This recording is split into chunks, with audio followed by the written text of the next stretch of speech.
అవ్వడం, ఓకే, నా మాటలు ఏదో వినేసి నన్ను ఫాలో అవ్వడం, అది యూట్యూబ్ లో, ఇన్స్టాగ్రామ్ లో, ఫేస్బుక్ లో ఫాలో అవ్వడం కాదు.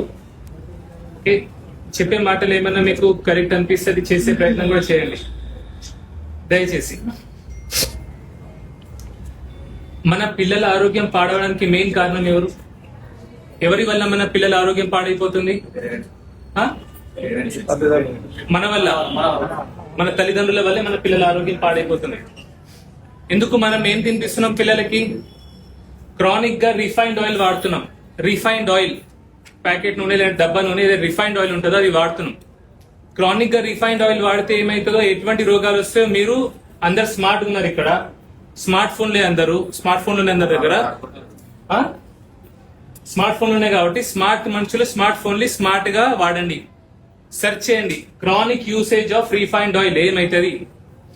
సో అలాంటప్పుడు ఎట్లాంటి నూనె వాడాలి మీరు తెలుసుకోండి. చక్కెర వాడితే ఏమైతుంది, షుగర్ వాడితే ఏమైతుంది, పిల్లలకి ఏమైతుంది, ఎటువంటి రోగాలు వస్తాయి మీరు సెర్చ్ చేయండి. నేను చెప్పాను, ఇక మీరే తెలుసుకోండి. ఆ విషయం కూడా నేను చెప్పా. రెండోది, మన జీవితంలో ఏదో సాధించలేకపోతాం. నేను డాక్టర్ కాలేదు, నేను ఇంజనీర్ కాలేదు, ఓకే, పక్కనోడు డాక్టర్ అయ్యిండు, ఇంజనీర్ అయ్యిండు, బాగా సంపాదిస్తుండు, బాగా బతుకుతుండని మనం ఏం చేస్తున్నాం? మనం పిల్లల్ని జబర్దస్త్ చేసి హాస్టల్లో ఇస్తున్నాం. హాస్టల్లో వాళ్ళు పెట్టే తిండి మంచి తిండా? మంచి తిండి పెడతారా?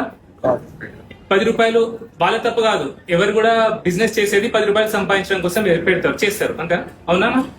సో ఆ హాస్టల్లో పెట్టే ఫుడ్ మంచిగా ఉంటుందా?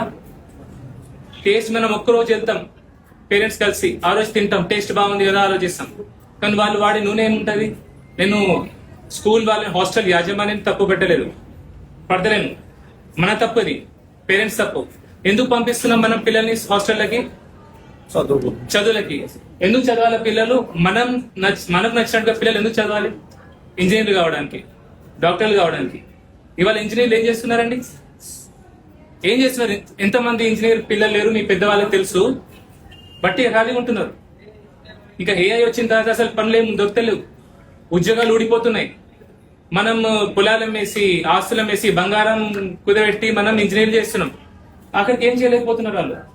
ఇంకా వాళ్ళు ఇంజనీరింగ్ చేసినోడు వాడు చిన్న కూలి పని చేయలేడు, వ్యవసాయం చేయలేడు, ఊర్లో నామోషి, ఊరికి రాలేడు వాడు. చెప్తున్నా, ఊరికి కూడా రాలేరు, బాధపడుతున్నారు. ఏం చేయాలో అర్థం కాక యాంగ్జైటీ, డిప్రెషన్ వస్తుంది వాళ్ళకి. కొందరు ఎవరైతే సాఫ్ట్వేర్ ఉద్యోగం వస్తుందో వాళ్ళకు కూడా ఎక్కువ వర్క్ స్ట్రెస్, టెన్షన్. ఓకే, ఈ హాస్టల్ వేయడం వల్ల అసలు మెయిన్ కారణం స్టార్ట్ అవుతుంది.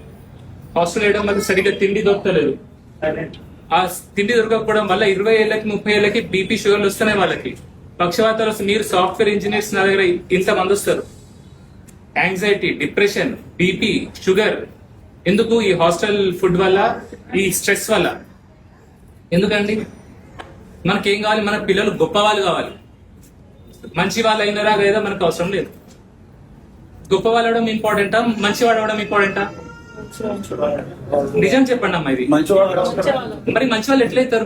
మీరు 5 సంవత్సరాలు 6 సంవత్సరాలు రాగానే, 10 సంవత్సరాలు రాగానే పిల్లల్ని హాస్టల్ వేస్తే వాడు మంచివాడు ఎట్లయితాడు మమ్మీ? అవుతాడా? మంచివాడు అవుతాడా? గొప్పవాడు అవుతాడు కావచ్చు. గొప్పవాడైతే సరిపోతుందా? కొందరు 90% మనుషులు ఇంజనీర్స్ కి జాబ్స్ దొరకలేవు, మంచి జాబ్స్ దొరకలేవు. 10 మంది ఎవరికైనా మంచి జాబ్స్ దొరికితే వాళ్ళు గొప్ప వాళ్ళు అవుతారు, అమెరికాకి వెళ్ళిపోతారు, యూకేకి వెళ్ళిపోతారు. మీకేం లాభం? ఈ దేశానికి ఏం లాభం? మనకి రోగాలు వస్తే అక్కడి నుంచి నా అపాయింట్మెంట్ కోసం బాగా కష్టపడుతున్నారు కొందరు మంది. చెప్తున్నా, చేసే వాళ్ళకి తెలుసు. అట్లీస్ట్ తల్లిదండ్రుల్ని చూసుకోవడానికి కూడా రాలేకపోతున్నారు. ఏం లాభం? సో ఎప్పుడు గుర్తుంచుకోండి, గొప్పతనం కంటే మంచితనం ముఖ్యం. మంచితనం ముఖ్యం.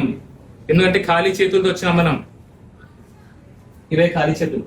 నేను కూడా నాది ఏదో ఇప్పుడు ఏదో వైరల్ రీల్ అయిపోయి ఏదో కనిపిస్తున్నాను. నేను ఇవన్నీ అస్సలు నమ్మను. అందుకే గట్టిగా ఓపెన్ గా చెప్తాను మీ అందరి విషయాలు. గొప్పతనం ఇంపార్టెంట్ ఏం కాదు, మంచితనం ఇంపార్టెంట్.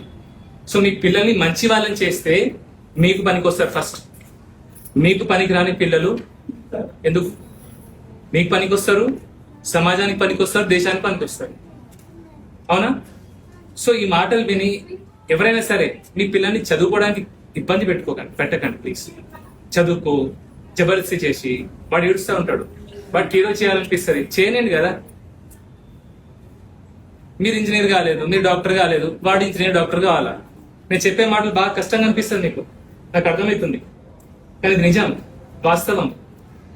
ఆఖరికి మీకు ఇప్పుడు అర్థం కాదు, వాడికి 20 ఏళ్ళు వచ్చినాక 30 ఏళ్ళు వచ్చినాక వాడికి బీపీ షుగర్ వచ్చి హార్ట్ బ్రెయిన్ రిలేటెడ్ ఏదైనా ప్రాబ్లం వస్తే అప్పుడు మనం ఏడుస్తాం, నా కొడుకు ఎందుకు వచ్చిందా అని, నా కొడుకే వచ్చిందా అని బాధపడతాం. మన తప్పు.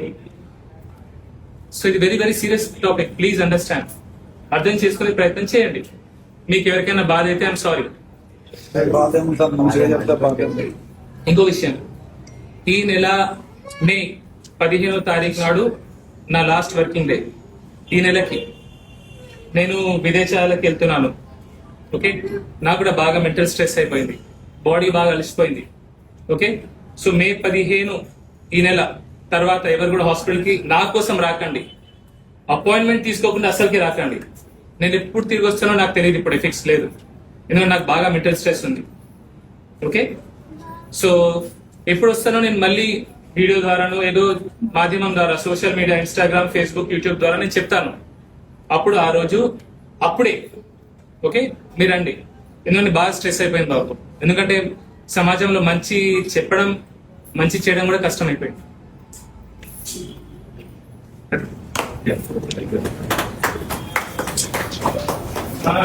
చెప్తాను లోపల ఇక్కడ ఉన్న వాళ్ళు 1 to 11 నువ్వు చెప్పేసారు లోపల. సరే, సో ఎప్పుడు గుర్తుంచుకోండి, గొప్పతనం కంటే మంచితనం ముఖ్యం. మంచితనం ముఖ్యం, ఎందుకంటే ఖాళీ చేతులతో వచ్చినాం మనం, ఇవే ఖాళీ చేతులు. నేను కూడా నాది ఏదో ఇప్పుడు ఏదో వైరల్ రీల్ అయిపోయి ఏదో కనిపిస్తున్నాను, నేను ఇవన్నీ అస్సలు నమ్మను. అందుకే గట్టిగా ఓపెన్ గా చెప్తాను మీ అందరి విషయాలు. గొప్పతనం ఇంపార్టెంట్ ఏం కాదు, మంచితనం ఇంపార్టెంట్. సో మీ పిల్లల్ని మంచి వాళ్ళని చేస్తే మీకు పనికి వస్తారు ఫస్ట్. మీకు పనికి రాని పిల్లలు ఎందుకు మీకు పనికి వస్తారు? సమాజానికి పనికి వస్తారు, దేశానికి పనికి వస్తారు, అవునా? సో ఈ మాటలు విని ఎవరైనా సరే మీ పిల్లల్ని చదువుకోవడానికి ఇబ్బంది పెట్టకండి ప్లీజ్. చదువుకో జబర్దస్తి చేసి వాడు ఏడుస్తూ ఉంటాడు, వాడు హీరో చేయాలనిపిస్తుంది, చేయనండి కదా. మీరు ఇంజనీర్ కాలేదు, మీరు డాక్టర్ కాలేదు, వాడు ఇంజనీర్ డాక్టర్ కావాలా? నేను చెప్పే మాటలు బాగా కష్టంగా అనిపిస్తుంది మీకు, నాకు అర్థమవుతుంది, కానీ ఇది నిజం, వాస్తవం. ఆఖరికి మీకు ఇప్పుడు అర్థం కాదు, వాడికి 20 ఏళ్ళు వచ్చినాక 30 ఏళ్ళు వచ్చినాక వాడికి బీపీ షుగర్ వచ్చి హార్ట్ బ్రెయిన్ రిలేటెడ్ ఏదైనా ప్రాబ్లం వస్తే అప్పుడు మనం ఏడుస్తాం, నా కొడుకు ఎందుకు వచ్చిందా అని, నా కొడుకే వచ్చిందా అని బాధపడతాం. మన తప్పు. సో ఇది very very serious topic, please understand. అర్థం చేసుకునే ప్రయత్నం చేయండి. మీకు ఎవరికైనా బాధ అయితే ఐఎమ్ సారీ. ఇంకో విషయం, ఈ నెల మే 15వ తారీఖు నాడు నా లాస్ట్ వర్కింగ్ డే. ఈ నెలకి నేను విదేశాలకు వెళ్తున్నాను. ఓకే, నాకు కూడా బాగా మెంటల్ స్ట్రెస్ అయిపోయింది, బాడీ బాగా అలసిపోయింది. ఓకే, సో మే 15 ఈ నెల తర్వాత ఎవరు కూడా హాస్పిటల్కి నా కోసం రాకండి, అపాయింట్మెంట్ తీసుకోకుండా అసలుకి రాకండి. నేను ఎప్పుడు తిరిగి వస్తానో నాకు తెలియదు, ఇప్పుడు ఫిక్స్ లేదు, ఎందుకంటే నాకు బాగా మెంటల్ స్ట్రెస్ ఉంది. ఓకే, సో ఎప్పుడు వస్తానో నేను మళ్ళీ వీడియో ద్వారాను ఏదో మాధ్యమం ద్వారా social media Instagram Facebook YouTube ద్వారా నేను చెప్తాను. అప్పుడు ఆ రోజు అప్పుడే ఓకే మీరు రండి, ఎందుకంటే బాగా స్ట్రెస్ అయిపోయింది బాబు, ఎందుకంటే సమాజంలో మంచి చెప్పడం మంచి చేయడం కూడా కష్టం అయిపోయింది.